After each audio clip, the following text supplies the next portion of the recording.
take down the Derby and Preakness winner in just his second start. And you got Good Samaritan, an interesting horse who's never been on the dirt. He's raced exclusively on the grass. He's installed at 12-1 on the morning line. You pointed out so much history at the top with your open there. Remember, the cliche here, the graveyard of favorites. The Great American Pharoah was beaten here in the Travis a couple of years ago. So Always Dreaming up against it here, despite such a small field, I think, coming off that layoff. Well, as Simon mentioned, different perspectives for these two horses. Always Dreaming is trying to regain that form that we saw in the Florida Derby and the Kentucky Derby. Cloud Computing is just trying to stay in form off that brilliant win in the Preakness. Yeah, and some said, look, Julian Leparoux moved a little too soon on Classic Empire, and it allowed Cloud Computing to come and get him. I disagree. I think Classic Empire, Leparoux made the right move. He was trying to put the race away. He just got run down by a better horse on that day. So you've got an improving 3-year-old Cloud Computing trying to continue his momentum, Always Dreaming, trying to get back to where he was that first Saturday in May. We have a fantastic view from our set, which is located on the first turn here of the main track at Saratoga. The field will come running by us in the early part of the Jim Dandy. But we also have complete team coverage all over Saratoga Racecourse. And back in the barn area is Kate and Bradar. Always Dreaming's behind me, just relaxing, getting ready for his big appearance in the Jim Dandy in just a little while. His first start back since the Preakness Stakes. Now, anytime you have a Kentucky Derby winner in the barn, there's added pressure on a trainer like Todd Pletcher to not get him beat, to keep him in the winner's circle. That said, Pletcher's been walking a fine line trying to get Always Dreaming ready for the races, to have him sharp, to have him fit, but to have him fresh for the second half of his campaign. This race today in and of itself is important, but an important stepping stone as well for the second half of the season. Races like the Travers Stakes here at Saratoga. He needs a good performance here, a winning effort to prove that the Preakness was a result of maybe the toll of the Kentucky Derby. But that said, he's risen to the challenge before. He'll have a test today, but all signs so far make Pletcher very confident. Okay, Simon, let's put it this way. Let's say Always Dreaming returns to form. We get his Kentucky Derby performance. We get Cloud Computing's Preakness performance. Who wins at the top of their game under those circumstances? Well, if you go back to Always Dreaming in the Florida Derby, he probably has the edge, I would think. But I think that margin is narrow because you've got a later developing 3-year-old in Cloud Computing. The trick for John Velasquez, I think he's the key to this race because he's drawn the inside post. He's on a horse that likes to be on the lead. And then you've got Pavel in there. What to do with him? Kind of the X factor, the horse who's coming out of a sprint race. He's probably going to be vying for the lead. So Velasquez needs to work out a trip. If he breaks on top, Pavel wants to go. He needs to sit just off him. And I think Pavel's up against it, to be honest with you. Going from a maiden race at 6.5 to a 2-turn mile and 8 teeth. One turn here. They tried the Foster last time behind Gunrunner, who's arguably the best older handicap horse on the East Coast. There's no question about that. And Birdsong, I thought, ran an okay race in the early stages. The key for him is coming back to one turn. He's proven at one turn. This starts the late pick 4, which is part of the wagering menu at tvg.com, and the pool is already at $600,000. $600,000. I've got a ticket there available at tvg.com into the late pick 4 here at Saratoga. And Scott Hazelton has one, Simon Bray has one, and all 3 tickets are very, very different. You can take the one you like the best. If you're on a roll, maybe play all 3 or take your opinion, combine it. Matt Carruthers has one as well. And like I said, all 4 of these tickets could not have much more of a different approach than what you're seeing here. Let's meet our field for the Grade 1 Alfred G. Vandderbilt, starting with the 1, Spartiatus, a horse that if there's a meltdown, I would say look out at 25-1, but it's a real test of class here. Yeah, I mean, he's 25-1, should be every part of that price. The 2 is Awesome Banner. He's going to be involved early. Comes up from Gulfstream Park, so it's a big step up in class coming out of the Smile Sprint. El Deal is very, very fast, and he travels up and down the East Coast. He certainly does for Jorge Navarro, who's winning at 31%. Odds of 5-2. Scratch the 4, AP Indian. Birdsong, and a price that's come down from 6-1 on the morning line to 2-1, and some of that is because of the scratch of AP Indian. The money has shifted. But Birdsong cutting back off the pace with Leparoux today. The 6, Ready for Ride, didn't win a race last year, but along the way had a lot of seconds and thirds against this type of company, including AP Indian, who would have been one of your favorites. Would not be a complete surprise, and his return to the races, his first start this year, was a very good effort. Yeah, he'd be better if it was raining, though. I mean, his record on a wet track is much superior than any other surface. The 7, Green Grotto, was a surprise upset winner at 54-1 in the Carter Handicap. Hasn't lived up to that performance since. and then Limousine Liberal on the outside. 3-race win streak coming out of Churchill Downs. So he's coming from a home game to an away game here for trainer Ben Colbrook. That is your live post parade for the Grade 1 Vanderbilt, with the late pick 4 here at Saratoga getting to $700,000 already. We'll come back with more on-site coverage in Saratoga Springs' winning debut and the huge purchase price. Back here at Saratoga, much different kind of race. 6 furlongs for older horses.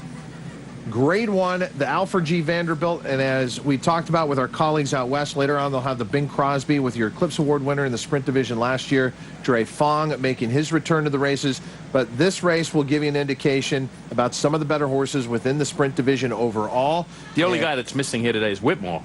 Yes. You know, he's on the sidelines for a little bit, I think. And Whitmore has dominated the first part of the year, but now as we get to this point and start to think about the fall and the Breeders' Cup Sprint, these races take on added importance. And as far as favoritism in this race, the 5 Birdsong with the very famous silks of the Mary Lou Whitney stables on display here, and nearly our favorite at 2-1. The 8 Limousine Liberal at 8-5. Fantastic post draw for Limousine Liberal to draw the outside in here. He can let the race develop and take up a good spot. Yeah, that's a great spot for him. I think the price, I mean, it's depressed on Birdsong because of the scratch of the 4, but even though I like Birdsong, I didn't see him at 2-1 shot. No. With or without AP Indian in the race. So I think it's just a lot of people, there's a lot of talk about him around the racetrack, but Limousine Liberal has everything going for him from that outside post, brings in a 3-race win streak.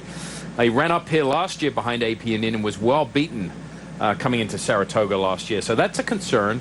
Some horses don't like it up here. Prior experience over this track, good experience, is usually very beneficial. One of the largest crowds of the year is on hand here, and Simon, they've come out to play. The late pick 4 pool is going to go past $1 million with ease here. No question about that. That's a big, big number here in this 4-race sequence. And if you're looking for some extra help, go to tvg.com. We've got a number of tickets for you there. You can take a look at the opinions of those tickets and maybe add it to what you've got going on, but you don't want to miss out. Get involved in this late pick 4 here at Saratoga, about to go past $1 million. When you look at the pace of this race, not as if AP Indian was going to be up there mixing it up on the lead early on. His presence doesn't really change that pace scenario. Is he getting a clear lead in here, the 3L deal? Yeah, he's going to go straight to the front, and there's no question about that. I did look, Awesome Banner's quick, but quicker against a weaker group down in South Florida. I don't think is as fast. So El Deal goes. Ready for Rye, pretty quick as well. And Limousine Liberal doesn't need to get the lead. Limousine Liberal can sit just off the outside and doesn't want the lead. That is sitting just off the pace. A chance to bet into a pick 4 pool that is past $1 million. You can do that at tvg.com right now. And as they get closer to the starting gate, a reminder, the entire wagering menu you'll find at tvg.com here for race 8. Win, play, show, exacta, trifecta, superfecta wagering, then horizontally speaking, daily double, pick 3, and the aforementioned pick 4. Field about to move in a line for the Grade 1 Alfred G. Vanderbilt. All right, Simon, bottom line. I'm going to stick with Birdsong. I like the turn back. The price is not what I was thinking at 2-1. I think Birdsong, Limousine Liberal are going to have a lot to say in the outcome of this race as El Deal goes forward, who's going to be the quickest. But I like Birdsong coming back to one turn. He's had 2 bad defeats in his career. One was last time out behind Gunrunner, the top one in the top 2 handicap horses in the country, and the other one was behind guess who over this track last year, Dre Fong in the King's Bishop. And Dre Fong will be winning the Bing Crosby a little later on tonight at Del Mar. Field moving into line for the Grade 1 Alfred G. Vanderbilt here at Saratoga to start the late pick 4 with more than $1 million pool. Other racing action going on around the country. Gulfstream Park Race 9 is approaching the starting gate. We'll take care of the television coverage for you. It's up to you to get to tvg.com and make your plays. Do note that the 9th at Gulfstream Park is approaching the starting gate, but they are moving into line for the Grade 1 Vanderbilt. The 2 Awesome Banner moves in up from Gulfstream Park, an attractive price at 12-1. One more check of the odds as they move into line. The 8 Limousine Liberal is a 3-2 favorite. Second choice is the 5 Birdsong moving into line at 2-1, and the third choice is the 3 El Deal at 5-2. Let's go up to track announcer Larry Colmus, the Grade 1 Vanderbilt, live on TVG from Saratoga Racecourse. Green Grotto steps up into the starting gate, and here comes Limousine Liberal. Up to the outside stall to complete the line. Goes in. They're all in line, ready for the start.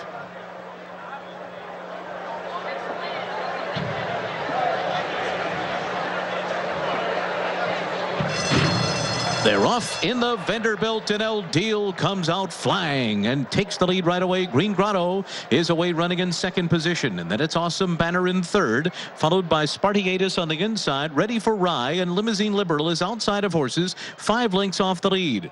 Birdsong is last early on as El Deal leads the way. On top by a length and a half over Green Grotto through the first quarter mile in 22.5 seconds. A decent pace, but they're not flying early on. Limousine Liberal is in third, 4 lengths off the lead, moving around the turn. Then Awesome Banner to the inside. Ready for Rye is next. Birdsong is out of last and now being motivated, 5.5 lengths off the lead. The trailer is Spartiatus. El Deal is the leader. On top by 2 as they come to the quarter pole. He's run a half mile in 45.28 seconds. They're into the stretch. El Deal by 4.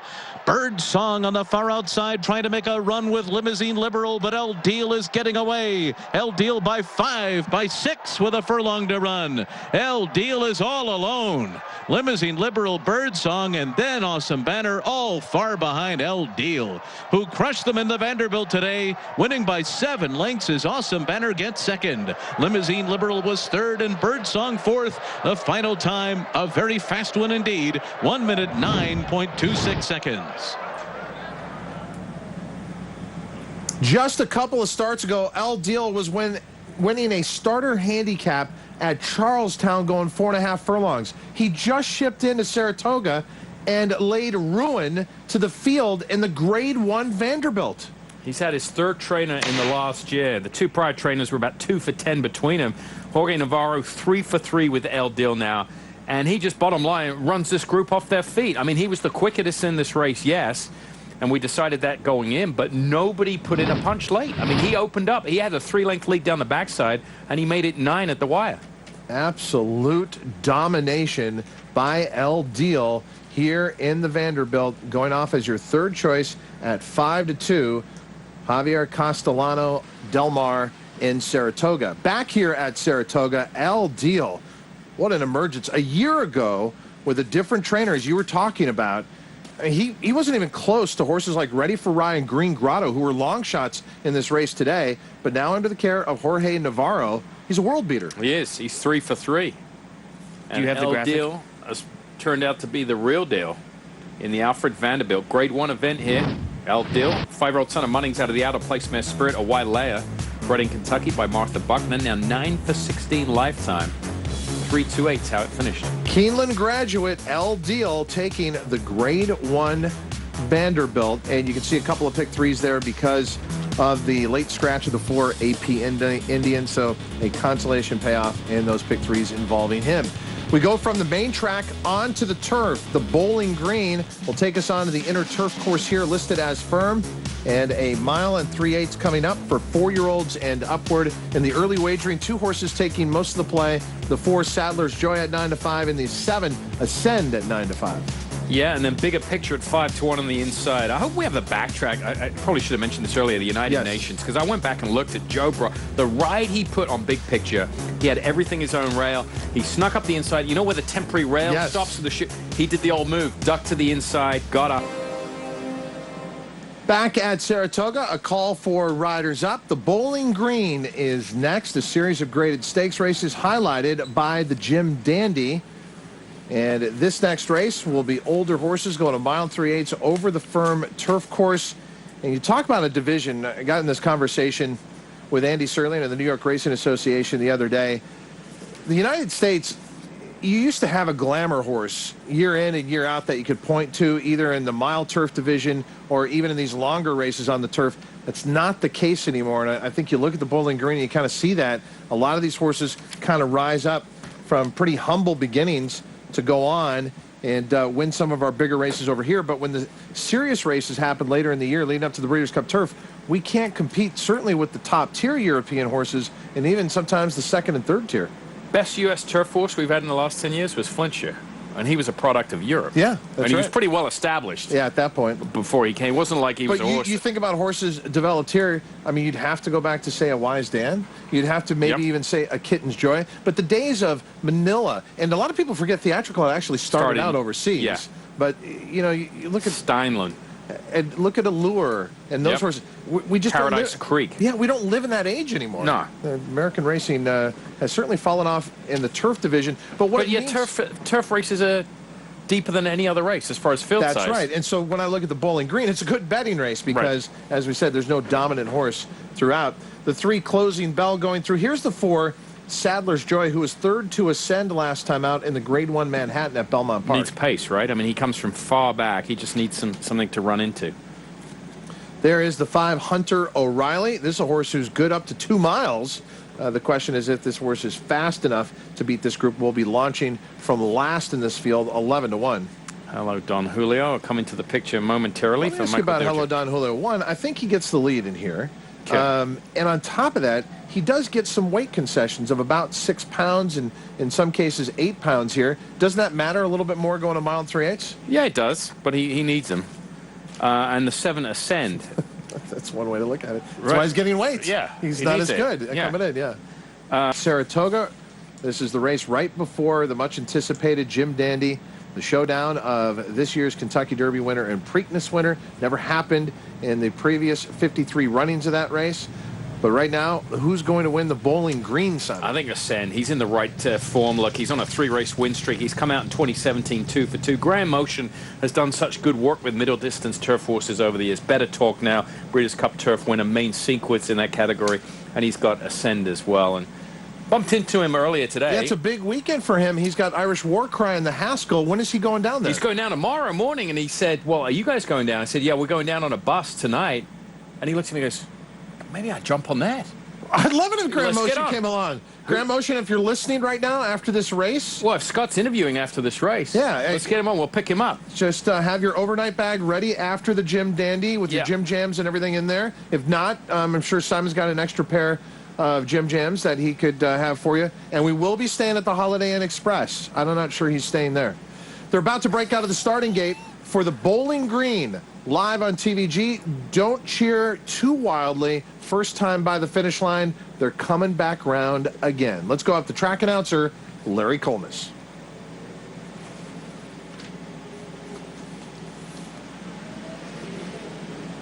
Holiday Inn Express. He'd be like, what is that? Is that? For the start, they're all in line.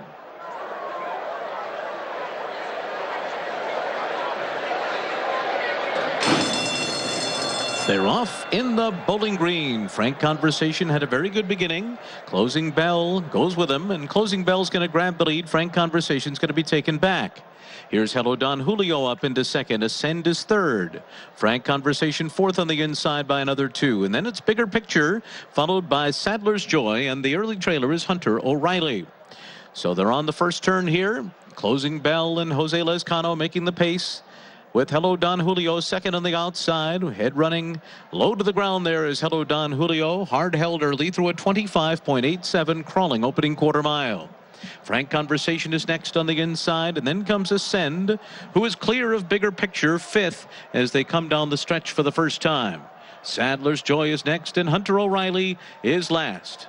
It is Hello Don Julio taking the lead on the outside of Closing Bell as they continue toward the clubhouse turn.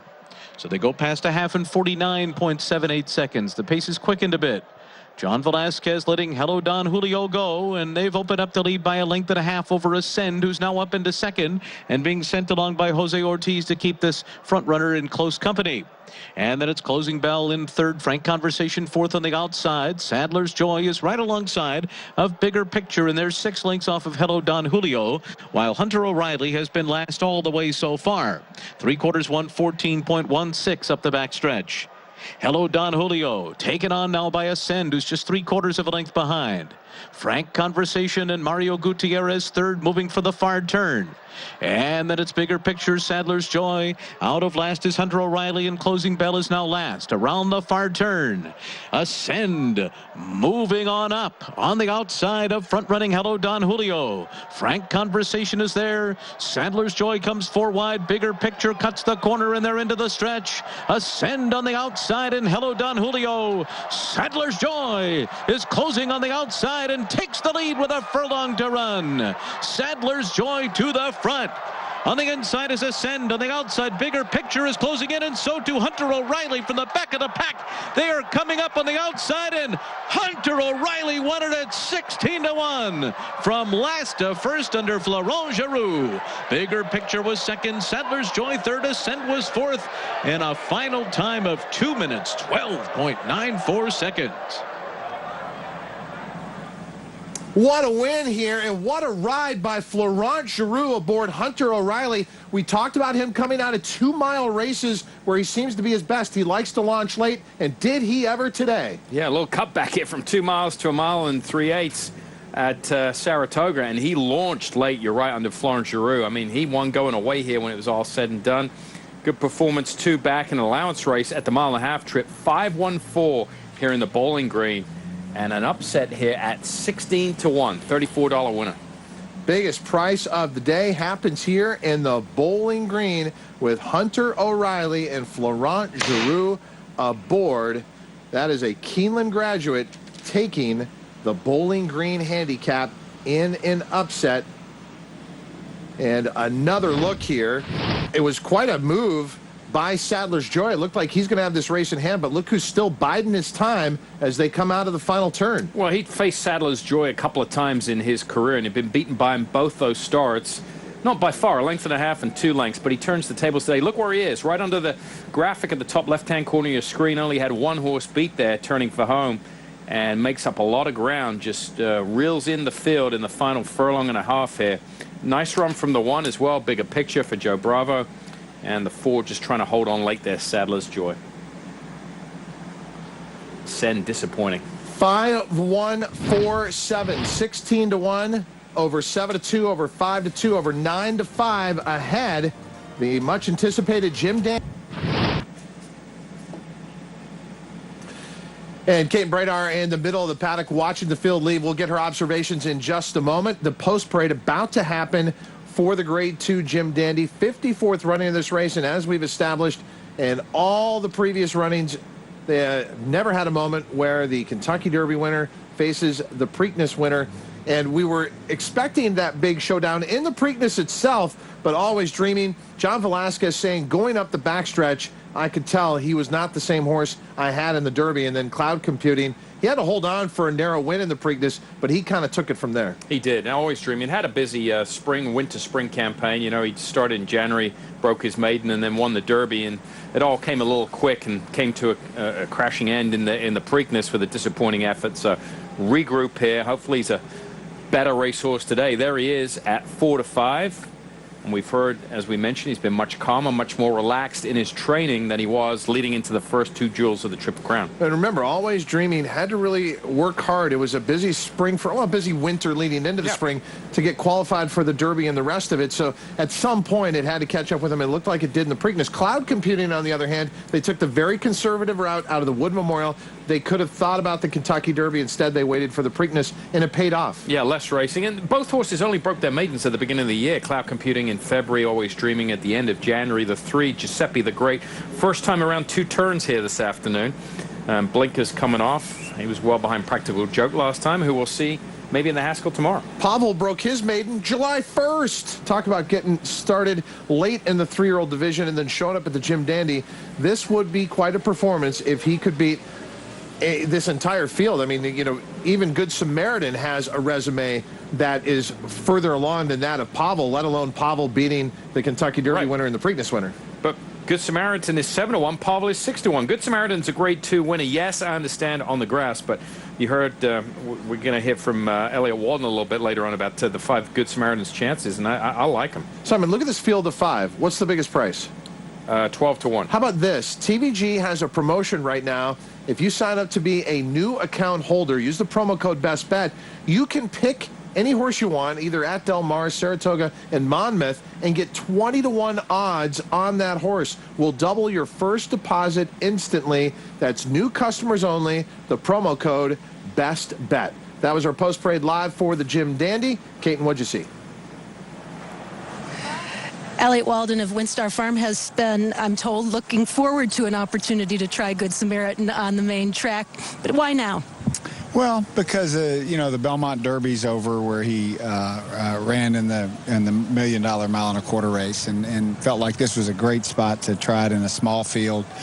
Don't have the complications of a lot of dirt in his face, and so you know, there's two great horses in here, classic winners, but I think it's a great time to try it.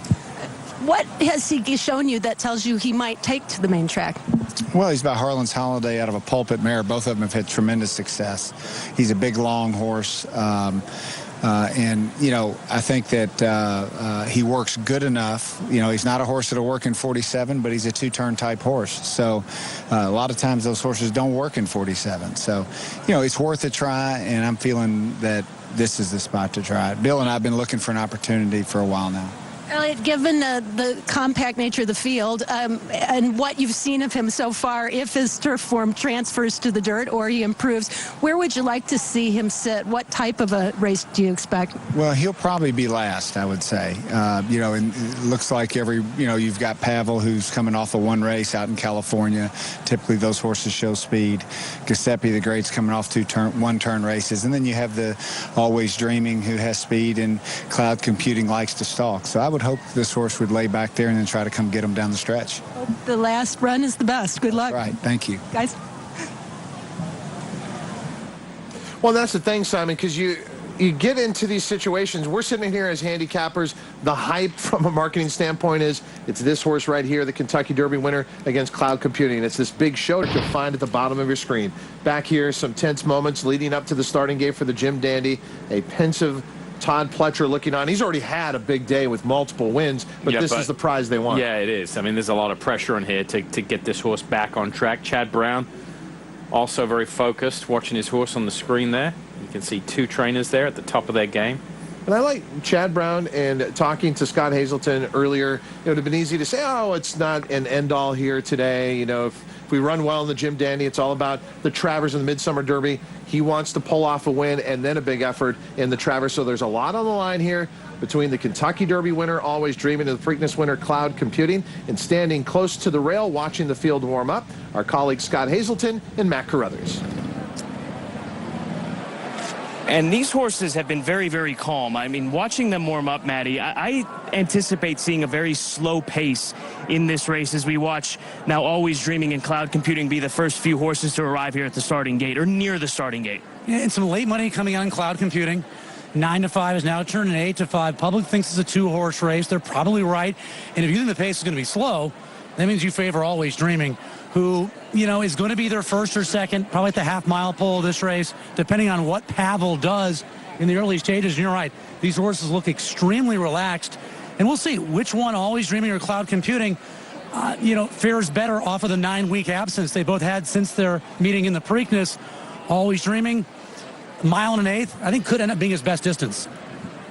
I think that he makes the lead. I think that you're right about this layoff as we get a look at him. He is a little hot up around his neck, but I think that if this race and Pavel and Mario Gutierrez don't go, that he sits a comfortable trip and we see more of what we saw in Florida and at Churchill Downs. He's getting very lathered up now, Scotty. As thousands of people here on the apron getting set for the Jim Dandy. Yeah, I don't think we're going to have a Leo band this year. Who won last year is the biggest price on the board for Eric Guillot as a maiden. You can see Cloud Computing, Always Dreaming, facing each other for consecutive races in their careers. Last seen in Baltimore, the one goes in smoothly, the two is taking it all in, and for the rest of them, everybody looks just fine as we get ready for this rematch of two classic champions. From the rail, your Kentucky Derby winner, Always Dreaming. Right next to him, your Preakness winner. They really didn't get the matchup we expected in the Preakness, but it's about to happen here in the Jim Dandy. Larry Colmus with the call. Goes in. They're all in line. We are ready for the start. They're off in the Jim Dandy. And Always Dreaming broke like a rocket, and Cloud Computing goes right with him early on. He will be second in the early stages here. Giuseppe the Great is third and guides in right behind Cloud Computing, and Pavel is right alongside of him, and Good Samaritan trails. So Always Dreaming is shaking away from Cloud Computing. The Derby winner 2 lengths ahead of the Preakness winner as the field heads on to the backstretch. They complete the first quarter in 24.13 seconds. Pavel is running in third on the outside. Giuseppe the Great is fourth, 5 lengths ahead of Good Samaritan, who's last as they race on to the backstretch. John Velasquez and the Kentucky Derby winner Always Dreaming. A 4-length lead over Cloud Computing, the Preakness winner, under Javier Castellano, who are second on the backstretch in the Jim Dandy. Pavel is third on the outside. Giuseppe the Great follows in fourth. He's 5.5 lengths off of Always Dreaming, and Good Samaritan has been last throughout so far. 48.53 was the half mile. Always Dreaming passing the half mile pole in front. Cloud Computing is getting closer now. He has cut the gap to 1.5 lengths.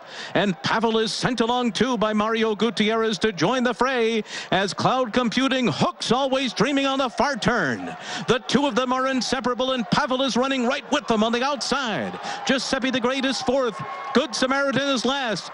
Always Dreaming put to the test on the inside by Cloud Computing.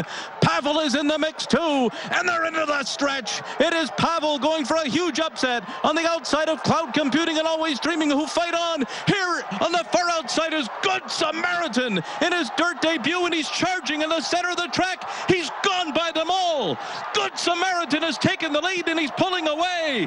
Good Samaritan has won the Jim Dandy. Giuseppe the Great was second. Always Dreaming was third. Pavel was fourth, and Cloud Computing ends up fifth in a final time of 1 minute 50.69 seconds. Small field, big price in the Jim Dandy. Good Samaritan for WinStar and China Horse Club and partners. How did this happen? This happened where I think we've seen a lackluster 3-year-old crop, to be honest, and we're getting mixed results all around the country with this 3-year-old crop. Trying the dirt for the first time, and he absolutely smoked this group here. Happy birthday, Bill Mott, 64 years old today. He's won a race in 16 of the 21 years he's been up here at Saratoga on his birthday, and he takes another one for WinStar Farm and Elliott Walden. And there is a high five between Bill Mott and Elliott Walden. Elliott Walden used to be a trainer. Now he runs the operation for WinStar. Eclipse Award winners as the nation's outstanding breeder last year, and they are just adding to their record totals with each and every year. And how about this, Simon? It's your 2 longest shots in the field. Giuseppe the Great came by and passed everyone else for second in here, but look at the move once again as they turn for home. Pavel at one point was threatening like he was going to go by these top 2 contenders, and then the 1 1/8 started to get to him, as well as the lack of experience, and that just set it up perfectly for Good Samaritan. The top 2 finishers here are doing something for the first time that they've never done before. In the case of Good Samaritan, try the dirt. In the case of Giuseppe the Great, try 2 turns. And it just underscores what a lot of pundits and people thought in the industry back in January, that the 3-year-old crop there was no standout, there was no star, and we were going to have an up and down year. More chaos in the mix with this blowout win here in the Jim Dandy by Good Samaritan. And I tell you what, on pedigree, you and I were talking about it last night. On pedigree, he certainly got a dirt pedigree by Harlan's Holiday out of a pulpit mare. He sat back exactly how Elliott Walden described, got some dirt, and then just dusted this field. Good Samaritan at 8-1, upsetting the field in the Jim Dandy. Giuseppe the Great is second at 14-1. And then Always Dreaming hung around for third here. Pavel fourth. But tomorrow's Haskell now gives a tremendous opportunity to a 3-year-old. If someone can emerge out of that field with a big performance, I think you have to put them right at the top of the 3-year-old division, because we just watched the Kentucky Derby winner and Preakness winner not have an impact here, lose to Good Samaritan. When you look at the depth of the Haskell tomorrow, that is a quality win that can get you on the road to the Eclipse Award as the nation's outstanding 3-year-old. No question about that. Irish War Cry, Battle of Midway, Practical Joke, and Timeline. He's kind of the fresh face as well. The other Chad Brown runner who's undefeated in 4 starts.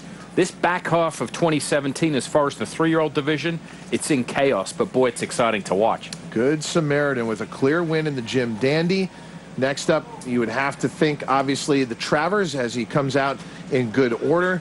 And the Travers could be a race There was a race last year where Arrogate, no one was thinking about him, and then he powered away to a win at 11-1. But the Travers will be looked at as a wide open race with some reputations to be redeemed. But where do the connections of, say, Always Dreaming go from here? Because while he hangs around for third here, we're talking about he was far back. Yep. He had a clear lead. This clearly is not the same horse we saw over the winter and even on that first Saturday in May. Very, very disturbing. I mean, it might be to the point where you pull the plug as far as the stallion. Because you can't now go send him a mile and a quarter in the Travers. It wouldn't make a lot of sense, I wouldn't think. But no, I think, you know, maybe we'll see him, you know, because we've got to look after his value here. He's a Kentucky Derby winner. You've got to get him to start. And, you know, you can only take so many defeats. And it wasn't like he showed up when he was finished second or third. He was well beaten. So was Cloud Computing. Like I said, absolute chaos in this division. And this horse did run Derby Day, but it was on a turf race. I'm just wondering where they look back and now, maybe we should have entered in the Derby. But that's water under the... I mean, a good-looking individual. Look at him.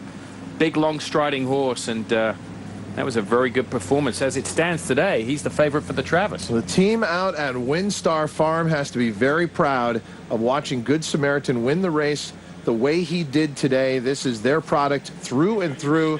That amazing property just off of Pisgah Pike outside there on the outskirts of Lexington, Kentucky. Good Samaritan, bred at WinStar Farm by Harlan's Holiday out of the Pulpit Mare, Pole Dancer, and returning 1920. And then we watched a day where it was favorite after favorite after favorite, and you're thinking, are we at Saratoga? Yes, here comes the reminder. This is why it is the graveyard of favorites, and we have seen a string of from here with Always Dreaming.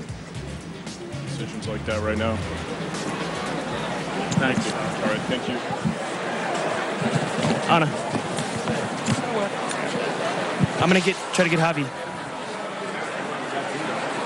Kind of just impromptu press conference. The media gathered around Todd Pletcher afterwards. We didn't hear what he said to that point. We are going to try and find out from our reporters. You could hear Scott Hazelton there. He's trying to track down jockey Javier Castellano aboard Cloud Computing, and so we can find out more about the Preakness winner who was very disappointing today. Let's go to Scott once again. Javier, you had a position behind Always Dreaming. What happened when you finally asked your horse? Well, you can see about the race. I let him dictate, Always Dreaming the race. I covered up a little bit. I saved all the ground. And the backside, I give you a little gap on my horse to give you a little break. And we pick it up little by little. I thought a ton of a horn. I thought I kind of win the race the way he set up. Everything he did it the right way. Except when you go to the quarter, when he hooked up with those 2-3 horses, I think he got a little intimidated a little bit. And I think he didn't fight it today. That's the reason I think he did. I mean, unfortunately disappointed today, but we're looking forward for the next level. Did you think he got something out of this race that'll be able to move forward towards a race like the Travers? Absolutely. You know, the Preakness, he was almost 2 months ago, and I think it's going to be the prep for the Travers. Sometimes you have to pay off something to be sacrificed a little bit for in the end his career. Thank you so much, Javier. Thanks a lot. Look, it's a very realistic assessment. We look so much from these 3-year-olds race to race, but that's what you have. First part. Can you put that as far as the first race in 70 days? No, yeah. Look, that part is what it is. You know, I think more about just Johnny's feedback that he wasn't as settled as he would have liked him, you know, in the early part. Does this jumble up the 3-year-old picture even more? It's like I said, I mean, I think as far as those kind of pictures are usually settled later in the year, and everyone kind of sees the last race they saw. So we'll hope we can make a move forward. Well, would you move ahead to the Travers? You know, I think anything's in play at this point. I think it's premature to make any decisions like that right now. Thank you. All right, thank you.